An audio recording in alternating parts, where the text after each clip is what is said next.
Hello everyone, welcome to my channel অনুশীলন plus. আজকে আমরা WBPSC মিসলেনিয়াসে আবারও হিস্ট্রি কোয়েশ্চেন নিয়ে চলে এসেছি, যেখানে 351 থেকে 400 পর্যন্ত কোয়েশ্চেন অ্যান্সারগুলো আমরা সলভ করব। এর আগের দিন পর্যন্ত 350টা কোয়েশ্চেন অ্যান্সার করা হয়ে গেছে। তোমরা যদি ভিডিওগুলো না দেখে থাকো প্লেলিস্ট থেকে চেক করে নিতে পারো। আজকে আমরা ancient medieval history revision plus geography history mix কিছু লিঙ্ক কোয়েশ্চেন, মনুমেন্টস, ওয়ার্স এগুলো থেকে করব। তো চলো ভিডিওটা শুরু করা যাক। প্রথমে আমরা অ্যানসিয়েন্ট ইন্ডিয়া থেকে কিছু কোয়েশ্চেন করে নেব। 351 নম্বর কোয়েশ্চেনে আছে Palaeolithic age is also called. Palaeolithic age, lithic মানে হচ্ছে পাথর আর প্যালিও মানে পুরানো, তাহলে পুরানো পাথরের যুগ অর্থাৎ old stone age, option B, যেটা প্রায় 2.5 মিলিয়ন বিসি থেকে 10,000 বিসি পর্যন্ত ছিল, যখন মানুষ শিকার করত, বিভিন্ন পাথরের টুল ব্যবহার করত। ভীমবেটকা যেটা মধ্যপ্রদেশে আছে সেটাও এই প্যালিওলিথিক এজে। পরে 352 নম্বর question, neolithic age main feature. Neolithic এজের মানে নতুন প্রস্তর যুগের, নবপ্রস্তর যুগের মেইন ফিচার কি? Option B, agriculture plus settled life, মানে এই সময় তারা চাষবাস শিখলো আর কোথাও একটা সেটেলভাবে বসবাস করা শিখলো। তো এই সময় এই যে মেহেরগড় সভ্যতা, সেটাও কিন্তু এই সময়কার নিওলিথিক যুগের। এই সময় পটারি, গ্রাইন্ডিং স্টোন এগুলো ইউজ করা হতো। পরের question, Harappan town planning drainage system best at. কোথায় টাউন প্ল্যানিং আর ড্রেনেজ সিস্টেম সবথেকে বেস্ট ছিল? তো মহেঞ্জোদারোতে সবথেকে বেস্ট ছিল, সবথেকে বড় ছিল হচ্ছে মহেঞ্জোদারো। তো এখানে যে ড্রেনগুলো ছিল সেগুলো কভার্ড হতো এবং সোক পিট ছিল, মানে সোপ ট্যাঙ্ক যেটাকে বলে। গ্রিড প্যাটার্নের রোড হতো, মানে 90 ডিগ্রিতে কাট হতো রোডগুলো, আর কোনো টেম্পল কিন্তু তখন ছিল না।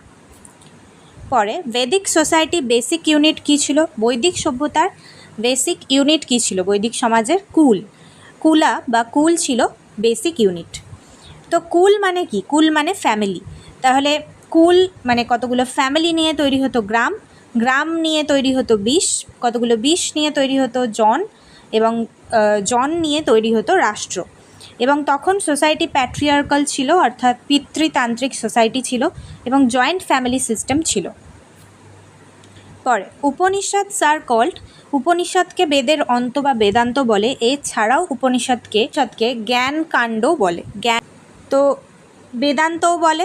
108টা উপনিষদ আছে। ব্রাহ্মণ, অত্মন কনসেপ্ট পাওয়া যায়। মুন্ডক উপনিষদ, কথা উপনিষদ, চণ্ডগায়া ফেমাস উপনিষদ।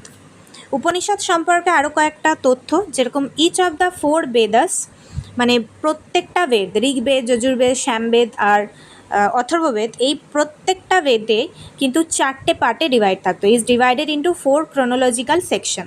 কি কি 4টে পার্ট? দ্য সংহিতাস মানে হাইমস বা মন্ত্র, the Brahmanas rituals, the Aranyakas forest text, and finally the Upanishad, অর্থাৎ বেদের একদম লাস্ট পার্টটা ছিল উপনিষদ। তাহলে বেদ, প্রত্যেকটা বেদ 4টে পার্টে বিভক্ত: সংহিতা, ব্রাহ্মণ, আরণ্যক, উপনিষদ। এর মধ্যে উপনিষদ একদম লাস্ট পার্ট। তো because they appear at the very conclusion, মানে একদম লাস্টে of this collection, they literally represent the end of the Vedas, তাই জন্যই একে বলে বেদান্ত। এবার বলছে the climax of Vedic philosophy, beyond physical placement, anta also translate to goal আর পারপাস, মানে শেষ মানে কিন্তু কোনো কিছুর শেষ মানে হচ্ছে গোল বা purpose. While the earlier portion of the Vedas, সেই আর্লিয়ার পোর্শন যেগুলো সেগুলোকে বলা হতো দ্য কর্মকাণ্ড। Focus on ritual, sacrifice, duties to attain worldly prosperity, মানে জাগতিক সুখ যেটা, সেটা পাওয়ার জন্য বাকি স্যাক্রিফাইস, রিচুয়ালস, ডিউটি এগুলো ছিল। Upanishad focus purely on spiritual enlightenment, মানে নিজের যে স্পিরিট তার এনলাইটমেন্ট, নিজের জ্ঞান বাড়ানো, সেটাই ছিল উপনিষদ। সেলফ রিয়েলাইজেশন, যার জন্য একে বলা হতো জ্ঞান কাণ্ড। তাহলে আগেরগুলো ছিল কর্মকাণ্ড আর এই উপনিষদকে বলা হচ্ছে জ্ঞান কাণ্ড। They contain the highest teachings regarding Brahman, Brahman যেটা আলটিমেট রিয়েলিটি, কিন্তু তার থেকেও হায়েস্ট টিচিংস কিন্তু উপনিষদেই পাওয়া যায়। অ্যান্ড অত্মন দ্য ইনার সেলফ, আত্মা, আত্মা বা আত্মান, সেটা হচ্ছে inner self, serving as the culmination of all spiritual knowledge. এগুলো একটু তোমরা রিডিং পড়ে নেবে। নেক্সট হচ্ছে আজিবক সেক্ট ফাউন্ডার। আজিবক সেক্ট বা সম্প্রদায়ের ফাউন্ডারকে মক্ষলি গোশালা। মক্ষলি গোশালা ইনি কিন্তু মহাবীরের সমসাময়িক ছিল, বৌদ্ধের সমসাময়িক ছিল, কিন্তু মহাবীরের বন্ধুও ছিল। পরে এদের মত না মেলায় ইনি আলাদা হয়ে যায় এবং আজিবক এই সম্প্রদায়টা সৃষ্টি করে। মক্খলি গোশালা ডিটারমিনিজম অর্থাৎ খুবই নিবিড় চিন্তাধারা। নন্দ কিংস প্যাট্রোনাইজ করতো, নন্দদের রাজারাও তাকে প্যাট্রোনাইজ করতো। এছাড়া মৌর্য বংশের বিন্দুসার তাকে বেশি প্যাট্রোনাইজ করতো। তাদের কোনো ফ্রি উইল তাদের থাকতো না, স্বাধীন চিন্তাধারার থেকেও তারা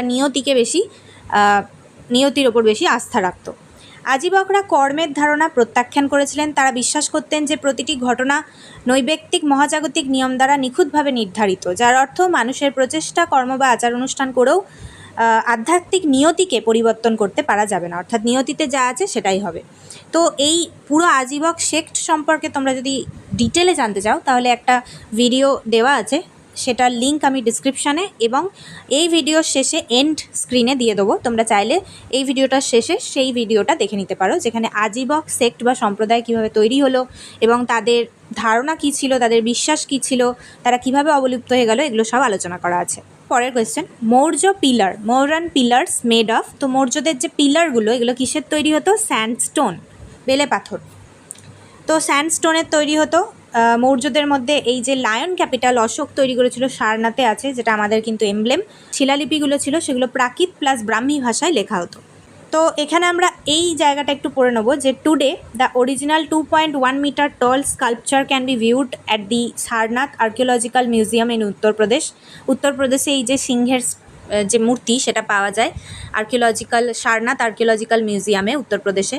দ্য স্কাল্পচার্স 4 লায়ন মোটিভ, এই যে 4টে লায়নের motif was adopted as India's national emblem. কনস্টিটিউশনকে এনাক্ট করা হয়, কনস্টিটিউশনকে চালু করা হয় সেদিন, তখন কিন্তু 1950-এ এই ইন্ডিয়ার এমব্লেম বা প্রতীক হিসেবে এটা নেওয়া হয়েছিল, এই 4টে লায়ন, অশোকের 4টে লায়নের যে sculpture. And the wheel from the abacus, তো ওই যে লায়নটা যে প্ল্যাটফর্মের ওপর, গোল প্ল্যাটফর্মটার ওপর বসানো থাকে তাকে বলে অ্যাবাকাস। তার মধ্যে যে 24টা চক্র বা দাড়ি থাকতো সেটাকে নেওয়া হয়েছে, সেই হুইল বা চাকাটাকে নেওয়া হয়েছে আমাদের ফ্ল্যাগের মধ্যে, ইন্ডিয়ান ন্যাশনাল ফ্ল্যাগের সেন্টার হিসেবে। এই 24টা চাকার মধ্যে যে স্পোকগুলো আছে, 24টা কাঁটা আছে, সেগুলো কি বোঝায়? সেগুলো দিনের 24 ঘন্টাকে বোঝায়। তো এই জায়গাটা আমাদের মাথায় রাখতে হবে। অশোকের যে 4টে লায়নের মোটিভ স্কাল্পচার সেটা কোথায় রয়েছে? সারনাথে রয়েছে, আর্কিওলজিক্যাল মিউজিয়ামে বর্তমানে রয়েছে উত্তরপ্রদেশে, এবং সেটা ইন্ডিয়ান ন্যাশনাল এমব্লেম বা প্রতীক, সেটা 1950-এ গ্রহণ করা হয়েছে প্রতীক হিসেবে। এবং সেখানে যে অ্যাবাকাসের চাকাটা রয়েছে যার মধ্যে 24টা স্পোক রয়েছে সেটা কিন্তু ন্যাশনাল ফ্ল্যাগে সাদার মাঝখানে নীল রঙের রয়েছে, এবং সেটা কিন্তু দিনের 24 ঘন্টাকে রিপ্রেজেন্ট করে। পরের question, Gupta coin, gold coin. তো গুপ্তদের সময় গোল্ড কয়েনগুলোকে কি বলা হতো? দিনার বলা হতো।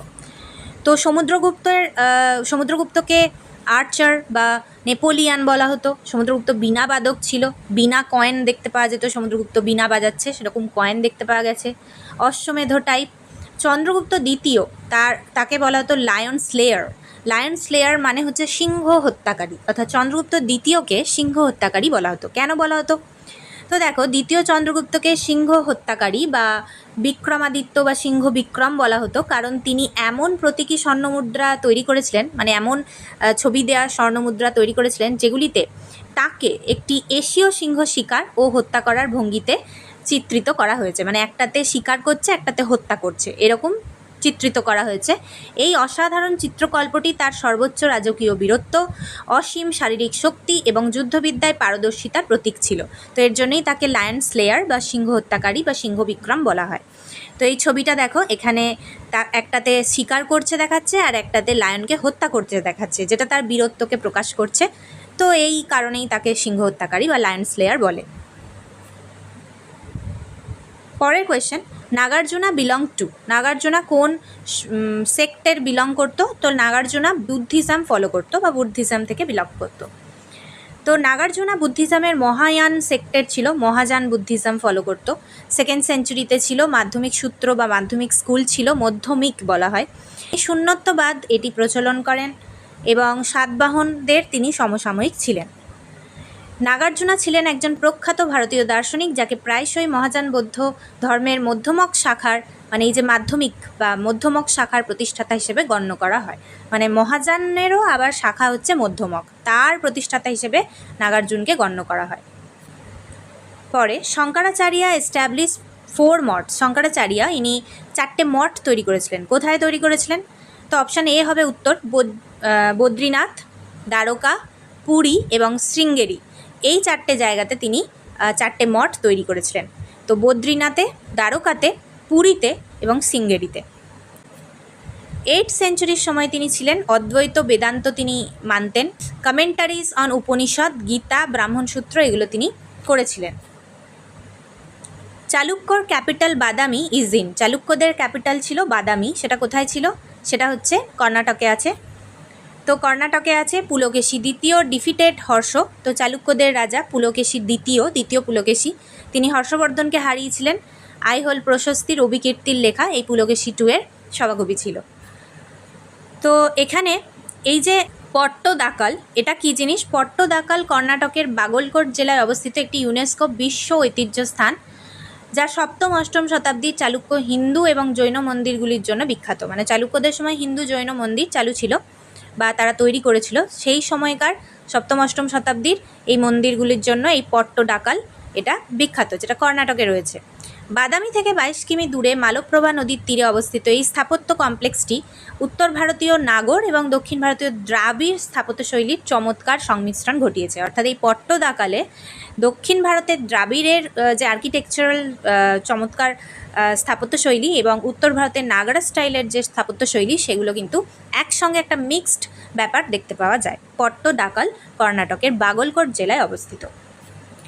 পরে পল্লবা ক্যাপিটাল কাঞ্চিপুরাম নোন ফর। তো পল্লবদের ক্যাপিটাল ছিল কাঞ্চিপুরাম। কাঞ্চিপুরাম এটা কিসের জন্য ফেমাস? এটা শোর টেম্পলের জন্য ফেমাস। শোর টেম্পল, শোর মানে তীর, তো সমুদ্রের তীরে রয়েছে শোর টেম্পল, এটা মহাবলীপুরমে রয়েছে। নরসিংহ 1 ইনি তৈরি করেন। মনোলিথিক রথ দেখতে পাওয়া যায়, দ্রাবিড়িয়ান স্টাইলের এটা মন্দির। তো the shore temple is a UNESCO World Heritage site in Mahabalipuram, তামিলনাড়ুতে রয়েছে এটা শোর টেম্পলটা। কাঞ্চিপুরামও তামিলনাড়ুতে রয়েছে। Built in 8th century by the Pallav dynasty. It is one of the oldest structural stone temple in South India. South India one of the oldest stone temple, মানে structural stone temple, স্টোনের তৈরি পুরোটাই। The complex features 3 shrines overlooking the Bay of Bengal, মানে 3টে শিখর আছে, shrines আছে, যেগুলোর ওপর দিয়ে তাকালে বে অফ বেঙ্গল দেখা যায়। Dedicated to lord Shiva and lord Vishnu, তাহলে এখানে শিব এবং বিষ্ণু দুটো ভগবানকেই পুজো করা হয়। টেম্পলটা হচ্ছে এরকম। এবার মেডিভেল ইন্ডিয়া থেকে কিছু কোয়েশ্চেন। 363 নম্বর question, mihrab in mosque means. মিহরাব এটা মানে হচ্ছে প্রেয়ারের নিচ, যে জায়গাটায় প্রেয়ারের ডিরেকশন, মানে প্রেয়ারের নিচ মানে ওই দিকটা মুখ করে প্রেয়ার করা হয়, তো ওই জায়গাটাকে বলে মিহরাব। এটা একটা দেয়াল যেখানে মূলত ওই নামাজের দিকটা নির্দেশ করে। তো প্রেয়ারের নিচ, ডিরেকশন অফ মক্কা, মক্কার যেই দিকে আর কি উদ্দেশ্য করে প্রেয়ারটা করা হয়, যে দিক মেনে, তো নামাজের দিক নির্দেশ করে প্রধানত। তো মিনবার হচ্ছে পালপিট। পালপিট মানে সিঁড়ির মতো একটা জিনিস, মিম্বার। তো মিনবার বা মিম্বার এটা হলো মসজিদের একটা উঁচু মঞ্চ, সিঁড়ির মতো, যেখানে ইমাম দাঁড়িয়ে বা বসে খুতবা দেন, মানে পড়েন, নামাজ পড়েন। এটি মেহরাবের বা মক্কার দিক নির্দেশকারী যে দেয়ালটা রয়েছে, যেদিকে তাকিয়ে নামাজ পড়তে হয়, সেই মেহরাবের ডান দিকে এটা থাকে। সাধারণত শুক্রবারের জামাতের নামাজ ও ইসলামিক ছুটির দিনগুলোতে এই উঁচু যে মঞ্চটা, মিম্বার, পালপিট, এটা ব্যবহার করা হয়। তাহলে নর্মাল দিনে এমনিতে ওই মেহরাব ব্যবহার করা হয়, একটা দেওয়াল, তার দিকে তাকিয়ে করা হয়, যেটা মক্কারও দিক নির্দেশক করে, মক্কার যেদিকে নামাজ পড়ে। আর মিম্বারটা হচ্ছে পালপিট, একটা সিঁড়ির মতো, সেখানে উঁচুতে দাঁড়িয়ে ইমাম সেখানে বসে খুতবা পড়েন। তো দিল্লিতে একটা মস্ক রয়েছে, কুয়াতুল ইসলাম। তোমরা কমেন্টে জানাবে এই মস্কটা কে তৈরি করেছিল। পরের কোয়েশ্চেন, জাকত ইজ। জাকত কী ছিল? জাকত হচ্ছে আলমস ট্যাক্স। 5টা পিলার ছিল, কলমা, নামাজ, রোজা, জাকাত, হজ, এই 5টা পিলার হয়। এই যে জাকাত, এটা ছিল একটা ইসলামীদের বাধ্যতামূলক আর্থিক কর্তব্য। এর জন্য একটা ন্যূনতম সম্পদ, যেটাকে নিসাব বলা হয়, এটা থাকা প্রাপ্তবয়স্ক মুসলিমদের প্রতি বছর তাদের যোগ্য সম্পদের 2.5% দান করতে হয়। মানে এটা বাধ্যতামূলক একটা আর্থিক সহায়তা, যেটা প্রত্যেকটা মুসলিমকে করতে হবে, যার ন্যূনতম একটা সম্পদের হিসাব দেওয়া আছে, সেটা যদি থাকে, তাকে প্রতি বছর তার যোগ্য সম্পদের 2.5% দান করতে হবে। তো ইসলামের 5টা যে পিলার, 5টা যে ধরনের পিলার রয়েছে, তার মধ্যে এটা একটা অন্যতম এমন এক প্রকার ইবাদাত এটা, যা আয়কে পরিশুদ্ধ করে। মানে তুমি যে আয় করছো, সেটা অভাবীদেরকেও যেন সহায়তা করে, তোমার একটু ভালো করে, বা একটা ভালো এনার্জি তোমার মধ্যে কাজ করে। এটা এক প্রকারের সেই রকম প্রার্থনা বা ইবাদাত বলে মানা হয়। তো ইসলামের যে 5টা পিলার সেটা কি কি? কলমা, নামাজ, রোজা, জাকাত, হজ। কলমা পড়া, নামাজ করা, রোজা করা, জাকাত এই জিনিসটা অর্থাৎ যে আর্থিক সাহায্য, আর হজ করা। পরে সুফি অর্ডার চিস্তি সম্প্রদায়, মানে সুফিদেরও চিস্তি সম্প্রদায় আছে, তার ফাউন্ডার ইন্ডিয়াতে কে ছিল? মঈনুদ্দিন চিস্তি। তো খাজা মঈনুদ্দিন চিস্তি আজমেরের ছিল, তিনি এই সম্প্রদায়টা তৈরি করেন 12th সেঞ্চুরিতে, যিনি লাভ, টলারেন্স এগুলোর ওপর জোর দেন। পরে Tughlakabad fort built by, Tughlakabad এই ফোর্টটা কে তৈরি করে? তো এই ফোর্টটা দুর্গটা তৈরি করে গিয়াসুদ্দিন তুগলক, তুগলক বংশের প্রতিষ্ঠাতা। 1321 খ্রিস্টাব্দে গিয়াসুদ্দিন তুগলক এটা প্রতিষ্ঠা করে। এটা ছিল দিল্লির 3rd সিটি, তৃতীয় শহর। স্লোপিং ওয়াল ছিল। সুফি সাধক নিজামুদ্দিন আউলিয়ার এক কিংবদন্তিমূলক অভিশাপের পর এটি পরিত্যক্ত হয়েছিল বলে জানা যায়। অর্থাৎ গিয়াসুদ্দিন তুগলকের সময় নিজামুদ্দিন আউলিয়া ছিল, কিন্তু তিনি এই গিয়াসুদ্দিন তুগলককে অভিশাপ দেন, এর জন্য তারপর থেকে এই যে সিটিটা তুগলকাবাদ এটা নাকি পরিত্যক্ত হয়েছিল, এখানে কেউ থাকতো না। পরে লোদি ডাইনেস্টির ফাউন্ডার কে ছিল? তো লোদি ডাইনেস্টির ফাউন্ডার ছিল বাহলুল লোদি, এবং এরাই ছিল দিল্লির বা ভারতের প্রথম আফগান শাসক। তো এরা কত সালে এই লোদি বংশের প্রতিষ্ঠা করেছিল? এরা আফগান ছিল, এরা 1451-তে লোদি বংশের প্রতিষ্ঠা করেছিল। সিকান্দার লোদি খুবই উল্লেখযোগ্য ছিল, যিনি আগ্রাকে ক্যাপিটাল বানিয়েছিল, আগ্রা সিটিটা তৈরি করেছিল 1504-এ। আর ইব্রাহিম লোদির সঙ্গে বাবরের যুদ্ধ হয়, যেখানে ইব্রাহিম লোদি হেরে যায়। পানিপথের প্রথম যুদ্ধ, কমেন্টে তোমরা লিখে জানিও পানিপথের প্রথম যুদ্ধ কবে হয়েছিল এবং পানিপথ এই জায়গাটা কোন রাজ্যে রয়েছে। পরের question, battle of Talikota 1565, Vijayanagar defeated by. তো বিজয়নগর সাম্রাজ্যের সঙ্গে ব্যাটেল অফ তালিকোটা হয়েছিল 1565-তে কাদের? ডেকান সালতানেত, একসঙ্গে একটা জোট ছিল, 4টে ইউনাইটেড জোট ছিল, তাদের হয়েছিল। আলিয়া রামা রায় এতে মারা গিয়েছিল, বিজয়নগর সাম্রাজ্যের লাস্ট রুলার, আর এম্পায়ারটা পুরো ভেঙে পড়েছিল। হাম্পিতে বিজয়নগরের রাজধানী, সেটারও রুইন্ড হয়ে গেছিলো, অর্থাৎ ধ্বংসপ্রাপ্ত হয়ে গেছিলো। পরের question, Mughal garden style called, মুঘলের যে গার্ডেনের স্টাইল সেটাকে কি বলা হতো? সেটাকে পার্সিয়ানে চারবাগ বলা হতো, চারবাগ বা চাহারবাগ।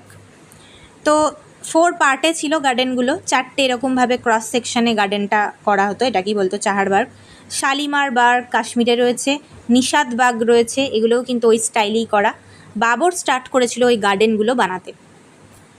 পরে আকবরের নবরত্ন মিউজিশিয়ান কে ছিল? আকবরের নবরত্নতে মিউজিশিয়ান ছিল তানসেন, যাকে তিনি মিয়া বলে ডাকতো। পরের question, Jahangir's wife Nurjahan father. তো জাহাঙ্গীরের ওয়াইফ নূরজাহানের বাবা কে ছিল? ইতিমাদ উদ্দৌলা, অপশান বি। তো এই যে ইতিমাদ উদ্দৌলা, এনার আর এক নাম হচ্ছে মির্জা গিয়াস বেগ বা ইতিমাদ উদ্দৌলা। এনার টম্ব আছে আগ্রাতে। সি ডিজাইনড ইট, মানে এই নূরজাহানই এটাকে ডিজাইন করেছে। ফার্স্ট মার্বেলের টর্ম ছিল এটা। পরে Shah Jahan shifted capital to Delhi in, কত সালে শাহজাহান দিল্লিতে তার ক্যাপিটাল শিফট করে? 1638-এ, 1638, অপশান বি। শাহজাহান কিন্তু বহু কিছু নির্মাণ করেছিলেন, তার মধ্যে শাহজাহানাবাদ এই শহরটা ছিল। রেড ফোর্ট, লালকেল্লা, জামা মসজিদ দিল্লিতে এগুলোও তৈরি করেন। পরে Aurangzeb fought longest war in, Aurangzeb longest যুদ্ধ তিনি লড়েছিলেন। কোথায় লড়েছিলেন? ডেকান বা দাক্ষিণাত্যে লড়েছিলেন। এগেনস্ট কাদের বিরুদ্ধে? মারাঠাদের বিরুদ্ধে। মারাঠা, শিবাজি, সম্ভাজি সবার সঙ্গেই তার ক্ল্যাশ ছিল। 27 বছর ধরে লড়েছিলেন। মারা যান 1707-এ আহমেদনগরে। আর অ্যানেক্স বিজাপুর, গোলকোন্ডা এগুলোকে তিনি অ্যানেক্স করেছিলেন বা ছিনিয়ে নিয়েছিলেন। পরে মারাঠা নেভি ফাউন্ডার, মারাঠা যে নেভি নৌবাহিনী তার ফাউন্ডার কে ছিল? তো তার ফাউন্ডার ছিল কানহজি আংগ্রে, কানহজি আংগ্রে, অপশান ডি। 1698-এ তিনি এটি বানান এবং এখানে এরা কন্ট্রোল করতো কোঙ্কণ উপকূল। কোঙ্কণ উপকূল কাকে বলে? সেটা হচ্ছে ওই মহারাষ্ট্র এবং গোয়া পর্যন্ত যে উপকূলটা রয়েছে আরব সাগরের তীরে, সেটাই কোঙ্কণ উপকূল। সেইখানে নৌবাহিনী থাকতো এদের, এবং তারা পর্তুগিজ, ব্রিটিশ এদের সঙ্গে লড়াই করতো। পেশওয়া সিস্টেম এন্ডেড আফটার, তো পেশওয়া ব্যবস্থাটা মানে কোন সময় শেষ হয়ে যায়? না, থার্ড ব্যাটেল অফ পানিপথ 1761-তে হয়, সেই সময় শেষ হয়ে যায়। থার্ড ব্যাটেল অফ পানিপথে শেষ হয়ে যায়। ডিক্লাইন বিজ্ঞান, ভেঙে পড়ে সমস্ত কিছু। লেটার 1818-তে British defeated Peshwa Bajirao two. 1818-তে ব্রিটিশরা আবার পেশোয়া বাজিরাও টুকে হারিয়ে দেয় এবং এই পেশোয়া বাজিরাও টুয়েরই যে ছেলে, সে দত্তক পুত্র, সে ছিল হচ্ছে নানা সাহেব। পরে জিওগ্রাফি হিস্ট্রি লিঙ্ক কিছু কোয়েশ্চেন আছে, যেমন Harappa is on bank of, কোন নদীর তীরে হরপ্পা? রাভি বা ইরাবতী নদীর তীরে। হরপ্পা কোথায় রয়েছে? পাকিস্তানে রয়েছে। মহেঞ্জোদারো ইন্দাস নদী বা সিন্ধু নদীর তীরে রয়েছে। লোথাল ভোগাভা নদীর তীরে গুজরাটে রয়েছে। পরে মগধা ওয়াজ বিটুইন রিভার্স, মগধ সাম্রাজ্য কোন কোন নদীর মধ্যবর্তী জায়গায় ছিল? গঙ্গা আর সোন নদী, যেটা খুবই ফার্টাইল উর্বর ল্যান্ড ছিল। আয়রন মাইন্স এখানে দেখতে পাওয়া যায়। রাজগৃহ তাদের রাজধানী ছিল এবং রাজগৃহ হিল সেটা কিন্তু তাদের ডিফেন্সের জন্য তারা ব্যবহার করত। পরে Delhi became capital due to, Delhi কেন ক্যাপিটাল হয়? কারণ রিভার যমুনা নদী রয়েছে, central location, strategic point, trade route খুবই ভালো হয়। সব কটা পয়েন্টই এখানে যাবে দিল্লি ক্যাপিটাল হওয়ার পেছনে, এই কারণগুলো সবই ছিল। ব্রিটিশরা 1911 সালে কলকাতা থেকে দিল্লিতে ক্যাপিটাল শিফট করে। Calcutta become capital because, Calcutta কেন ক্যাপিটাল হয়? ক্যালকাটা ক্যাপিটাল হয় মেনলি হুগলি রিভার আর বন্দর, কলকাতা বন্দরের জন্য, কারণ সেখান থেকে ব্রিটিশরা খুব সহজে ট্রেড করতে পারবে, বাণিজ্য করতে পারবে। তারপরে 1911-তে ক্যাপিটালটা শিফট করে দেয় তারা কলকাতা থেকে দিল্লিতে। তোমরা বলতে পারবে দিল্লি থেকে নতুন দিল্লিতে বা নিউ দিল্লিতে কবে ক্যাপিটাল শিফট করা হয়? Bombay develop due to, Bombay develop করেছিল কেন? কারণ এখানে কটন চাষ বা কটনের যে চাষ তো হতোই, এছাড়া বন্দর ছিল আর কটনের কল মানে তুলো কল বা সেখান থেকে সুতো তৈরি করার যে কল সেগুলো প্রচুর চালু হচ্ছিল। তো এখানে প্রচুর টেক্সটাইল মিল তৈরি হচ্ছিল, ডেকান থেকে কটন সহজে পাওয়া যেত, আর এখানে ন্যাচারাল হারবার ছিল, বন্দর ছিল, এর জন্যই মুম্বাই খুবই ডেভেলপ করে গেল। পরে Kanpur 1857 importance due to, Kanpur হচ্ছে গঙ্গা নদীর তীরবর্তী সবথেকে বড় শহর এবং 1857-তে ইম্পর্টেন্স ছিল কারণ এখান থেকে নানা সাহেব লড়াই করেছিল। তো এখানে মিলিটারি ক্যান্টনমেন্ট আছে প্লাস গঙ্গা নদী আছে, এর জন্য এটা ইম্পর্টেন্ট ছিল। নানা সাহেব এখান থেকে লড়াই করে। সাতিচূড়া ঘাট এখানে হয়েছিল, সাতিচূড়া ঘাট ম্যাসাকার এটাও এখানে হয়েছিল। পরে এখানে ইন্ডাস্ট্রিয়াল হাব তৈরি হয়। চিটাগং 1930 রেড পোর্ট বিকজ, তো চট্টগ্রামে 1930-এ রেড হয়েছিল পোর্টে, বিকজ কেন হয়েছিল? পোর্টে এবং আর্মারি মানে অস্ত্রাগার এবং বন্দরে রেড হয়েছিল, অস্ত্রাগার লুণ্ঠন করার জন্য আর বন্দর লুট করার জন্য রেড হয়েছিল। ব্রিটিশরা এখানে আর্ম স্টোর করত, ইস্ট বেঙ্গলে আছে। সূর্য সেন প্ল্যান করেছিল চট্টগ্রাম অস্ত্রাগার লুণ্ঠন। নালন্দা বিশ্ববিদ্যালয় লোকেটেড ইন, কোথায় আছে? নালন্দা মগধে অর্থাৎ বর্তমান বিহারে রয়েছে। কোথায় রয়েছে? নিয়ার রাজগৃহ, যেটা মগধের হর্যঙ্ক বংশের প্রথম রাজা বিম্বিসারের ক্যাপিটাল ছিল। গুপ্ত এবং পালদের সময়ও কিন্তু এই নালন্দা বিশ্ববিদ্যালয়কে তারা যথেষ্ট মেনটেন করেছিল। ইন্টারন্যাশনাল স্টুডেন্টস অর্থাৎ চায়না থেকে বহু জায়গা থেকে স্টুডেন্টস এখানে পড়াশোনা করতে আসতো। পরে হাম্পি লোকেটেড অন রিভার, কোন নদীর তীরে হাম্পি আছে? তুঙ্গভদ্রা, কর্ণাটকে রয়েছে। হাম্পি বিজয়নগর সাম্রাজ্যের রাজধানী ছিল। তো বিজয়নগরের রাজধানী ছিল গ্রানাইট হিল ফর ডিফেন্স, অর্থাৎ ডিফেন্স এখানে যে পাহাড়টা আছে সেটা হচ্ছে গ্রানাইট পাহাড়। পরের কোয়েশ্চেন, Thar desert affected which empire, কোন এম্পায়ারকে থর ডেজার্ট অ্যাফেক্ট করেছিল? রাজপুত এম্পায়ারকে, কারণ এখানে লিমিটেড এগ্রিকালচার হতো, চাষবাস তো হবেই না, ট্রেড রুট কিছু ছিল। এরপরে ব্যাটেল অফ হিদাসপাসের যুদ্ধ বা হিদাসপিসের যুদ্ধ 326 BC-তে কোথায় হয় বা কাদের মধ্যে হয়? তো আলেকজান্ডার এবং পুরুর মধ্যে হয়, রাজা পুরুর মধ্যে।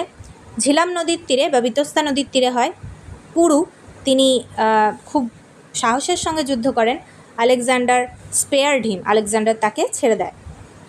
পরে ব্যাটেল অফ কলিঙ্গ 261 BC-তে হয়, যেটা আমরা অশোকের 13th রক এডিক্ট থেকে জানতে পারি। তো এটা কাদের মধ্যে হয়? অশোক আর কলিঙ্গর মধ্যে হয়। ধৌলি নদীর তীরে হয় এবং 1 লাখ লোক মারা যায়। অশোক তারপরে বুদ্ধিজম ফলো করে এবং ধম্ম এই নীতিটি নেয়।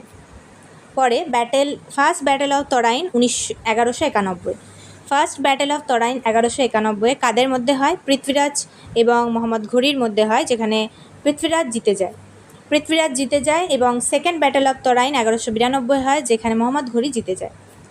ব্যাটেল অফ পানিপথ প্রথম 1526-এ হয়, কার মধ্যে? ইব্রাহিম লোদি এবং বাবরের মধ্যে হয়। এখানে বাবর দুটো জিনিস ইউজ করেছিল, গান পাউডার আর তুলুগমা সিস্টেম। মুঘল এম্পায়ার স্টার্ট হয়। পরে ব্যাটেল অফ পলাশি 1757-তে হয়। কাদের মধ্যে হয়? British versus Siraj ud Daulah. Robert Clive এখানে ব্রিটিশদের তরফ থেকে ছিল। পরে মির্জাফরকে এখানে পাপেট রুলার হিসেবে তারা বসায়, কারণ মির্জাফর বিট্রে করে সিরাজউদ্দৌলাকে বিট্রে করে এবং ক্লাইভদের অর্থাৎ ইংরেজদের জিতিয়ে দেয়। বেঙ্গলে কোম্পানি রুল প্রতিষ্ঠা হয়। পরে ব্যাটেল অফ বক্সার 1764-তে কার মধ্যে হয়? ব্রিটিশ ভার্সেস মীর কাসিম, সুজাউদ্দৌলা অযোধ্যার নবাব এবং শাহ আলম দ্বিতীয়, তাদের মধ্যে হয়। হেক্টর মুনরো এখানে ব্রিটিশদের তরফ থেকে লড়েছিলেন এবং এরপরে তারা 1765-তে দিওয়ানি পেয়ে যায় বাংলা, বিহার, উড়িষ্যার। পরে ফোর্থ অ্যাংলো মাইসোর ওয়ার 1799 হয়, যার পর টিপু সুলতান মারা যায়। তো কাদের মধ্যে হয়? British versus Tipu. Tipu diet defending Srirangapatnam, defend করতে করতে তিনি মারা যায়। ওয়েলেসলি এই সময় থাকে। মাইসোর সাবসিডিয়ারি অ্যালায়েন্স নিয়ে নেয়, অর্থাৎ মাইসোর অধীনতামূলক মিত্রতা নীতি গ্রহণ করে। পরে অ্যাংলো শিখ ওয়ার ফার্স্ট হয় 1845-46-এ। প্রথম অ্যাংলো শিখ ওয়ার হয়। কাদের মধ্যে হয়? ব্রিটিশ ভার্সেস শিখ খালসা। ব্রিটিশ এবং শিখ খালসার মধ্যে হয়। এই সময় কে গভর্নর জেনারেল ছিল সেটা তোমরা কমেন্টে লিখে জানিও যে 1845-46 এই সময় কে গভর্নর জেনারেল ছিল। তো ব্রিটিশ ভার্সেস শিখ খালসাদের মধ্যে হয়। ট্রিটি অফ লাহোর সাইন হয় 1846-এ। কাশ্মীর সোল্ড টু গুলাব সিং, গুলাব সিংয়ের কাছে কাশ্মীরকে বিক্রি করে দেওয়া হয়। পরে ইন্দো চায়না ওয়ার 1962-তে হয়। তো 1962-তে যে ইন্দো চায়না ওয়ার হয় সেটা অ্যাকচুয়ালি কোন জায়গাটাতে হয়? বর্ডারে হয়। বর্ডার বলতে অরুণাচল প্রদেশের সঙ্গে ইন্ডিয়ার যে বর্ডার সেখানে হয়। তো অরুণাচল প্রদেশকে বলা হতো নর্থ ইস্ট ফ্রন্টিয়ার এজেন্সি, সেখানেই হয়। চায়না অ্যাটাক করে। পাঞ্চশিল ফেল্ট, হিন্দি চিনি ভাই ভাই স্লোগান এই সময় শোনা যায়। পরে কার্গিল যুদ্ধ, কার্গিল ওয়ার 1999 হয়। কাদের মধ্যে হয়? ইন্ডিয়া আর পাকিস্তানের মধ্যে হয়। অপারেশন বিজয় এই সময় শুরু হয় 26শে জুলাই, এই জন্য বিজয় দিবস প্রতিষ্ঠা করা হয় এবং পালন করা হয়। পরে কুতুব মিনার, মিনারেট ফর কুতুব মিনার কী জন্য বানানো হয়েছিল? কুতুব মিনার মস্ক হিসেবে বানানো হয়েছিল কুয়াতুল ইসলামের কাছে। কিন্তু অলসো একটা ভিক্টরি টাওয়ারও ছিল, 5টা স্টোরি বা 5 তলা আয়রন পিলার এর কাছেই রয়েছে, যেটা রট আয়রনের তৈরি বলে সহজে মরচে ধরে না। পরে রেড ফোর্ট বিল্ট বাই, কে বানিয়েছে রেড ফোর্ট বা লালকেল্লা? শাহজাহান বানিয়েছে, অপশান সি। 1638-এ তিনি ক্যাপিটাল শিফট করে। তো 1638 থেকে 48 এই সময়টাতে শাহজাহানের রুল চলে। দিল্লিতে তার ক্যাপিটাল থাকে। দিওয়ানি আম, দিওয়ানি খাস, রংমহল এগুলো সবই তিনি বানান। পরে 398 ফতেপুর সিক্রি বিল্ট বাই, কে বানিয়েছে ফতেপুর সিক্রি? আকবর। এখানে আকবর যোধাবাইকেও রেখেছিলেন এবং 1571-এ এটা তিনি বানান ফতেপুর সিক্রি। আর এখানেই ইবাদতখানা বানান 1575-এ। বুলান দরওয়াজা এটা বানান 1601-এ। পরে Victoria Memorial Calcutta built by, কে বানান ভিক্টোরিয়া মেমোরিয়াল? তো ভিক্টোরিয়া মেমোরিয়াল এটা বানান লর্ড কার্জন বানায় আফটার কুইন ভিক্টোরিয়ার ডেথ। কুইন ভিক্টোরিয়া যখন মারা যান তারপর বানান হোয়াইট মার্বেলের তৈরি। 400 নম্বর এবং আজকের last question, gateway of India built to commemorate. তো মুম্বাইয়ে গেটওয়ে অফ ইন্ডিয়া আছে, তো সেটা কাকে কোমেমোরেট করে, কাকে মনে করে বানানো হয়? তো জর্জ 5 মানে পঞ্চম জর্জ ভিজিট করেছিল 1911-তে, ইন্ডিয়া ভিজিট করেছিল, ব্রিটেনের রাজা। তো তাকে উদ্দেশ্য করে এই গেটওয়ে অফ ইন্ডিয়াটা বানানো হয়, যে ইন্ডিয়ার প্রবেশদ্বার। তো পঞ্চম জর্জ 1911-তে এসেছিল যখন ক্যাপিটাল শিফট করা হয় কলকাতা থেকে দিল্লিতে। 1924-এ এটা কমপ্লিট হয়ে যায়, মুম্বাইয়ে আছে। লাস্ট ব্রিটিশ ট্রুপস এই 1948-এ এখান থেকেই চলে যায়। তো মোটামুটি আমাদের 500-র মধ্যে 400টা কোয়েশ্চেন এখনও অবধি কমপ্লিট হয়ে গেল।